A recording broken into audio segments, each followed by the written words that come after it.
Well, this is bound to make you more peed off than the midget try to reach a top shelf magazine. Let's begin.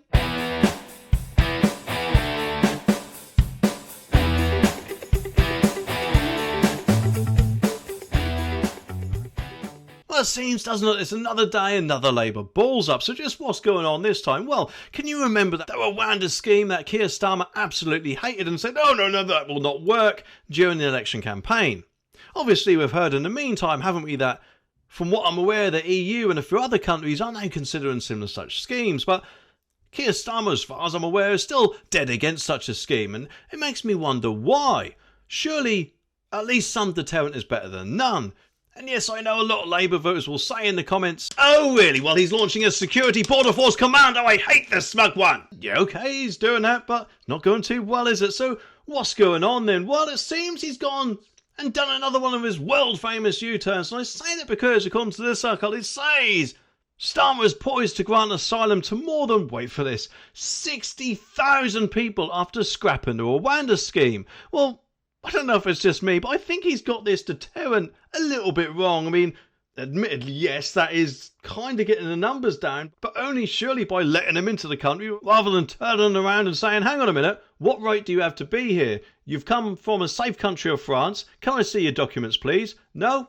Turn yourself around back to France. He's not doing that, it seems. Instead, 60,000 people could be given the green tick without who knows what checks taken place, and it's absolutely quite worrying, isn't it? And just think how much of an effect that will have on the public services, especially healthcare, which at the moment is stretched enough as it is, isn't it? I mean, when was the last time you could actually walk into your doctor's and see the doctor the same day, or even within a couple of days? Nowadays, quite often it seems all you're likely to get is a telephone call. The Refugee Council has forecast that 62,800 people, including channel migrants, will be granted refugee status out of nearly 119,000 individual asylum seekers whose claims Labour inherited from the Tories, and the migrants were blocked from the asylum in the UK by laws introduced by Rishi Sunak that stipulated that anyone who arrived illegally should be detained and deported to a safe country such as Rwanda. But of course, now that Labour have used the powers within the Tories' Illegal Migration Act to lift the ban on migrants claiming asylum, and of course to scrap the duty on Yvette Cooper, the Home Secretary, to remove them to the third country, which of course means that we'll have to house them, we'll have to feed them, we'll have to clothe them, as far as I'm aware, and more than likely pay for any other things they need maybe. Who knows? Dentist appointments. I mean, when was the last time you could actually get a dentist appointment on the NHS? If you're not at the moment registered with one, I mean. And get this, the Refugee Council estimated that nearly 53% of the 882 migrants awaiting a decision on their asylum claim will be successful, based on previous rates from the nationalities of those seeking refuge in the UK. But what I don't understand is, if these guys are fleeing war or other excuse they come out with, then where's their families? How come they just went themselves?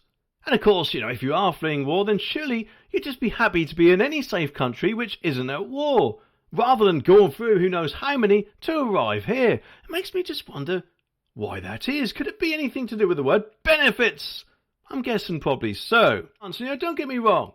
If people want to come here, they should come here legally, not illegally. And I do understand we need a certain number of immigration. However, I don't know about you, but that number seems to have ballooned into a whole new level. And the claims related to these 118,882 asylum seekers are awaiting a decision at the end of June to exclude the 13,500 migrants who have crossed the channel in small boats since Labour won the election on July the 4th. And this includes 973 on October the 5th, which apparently is the highest daily total for nearly 20 years. And I know Labour probably wanted to break some records, so I'm just guessing this probably wasn't one of them. Or maybe actually it was, considering most of these illegal boat people will more than likely vote Labour if they had the chance to in the future. And it just makes me wonder in the future if Keir Starmer one day thinks, I want to give them the power to vote. And I'm guessing if that ever indeed does happen, Labour will be in government for a very long time, even of course after all the stupid policies that they want to bring out, especially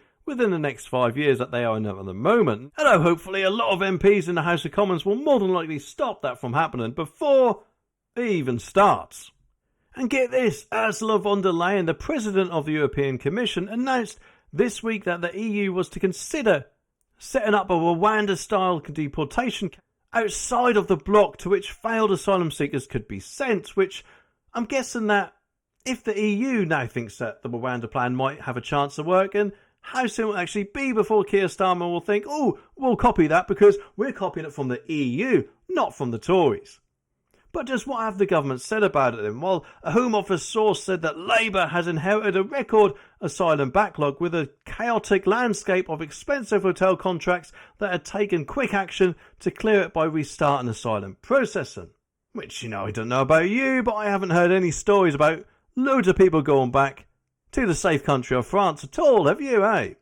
And James Cleverly, the Shadow Home Secretary, said it comes as no surprise that Keir Starmer and the Labour Party are throwing the doors open instead of doing what is necessary to stop the dangerous crossings. Labour have shown time and time again that they have no plan. They need to get a grip and fast, otherwise the numbers will continue to climb. And obviously, as the other day was the highest total in 20 years, I'm guessing that the illegal boat people out there don't really see Keir Starmer or any of his policies as much of a threat or deterrent at all, eh?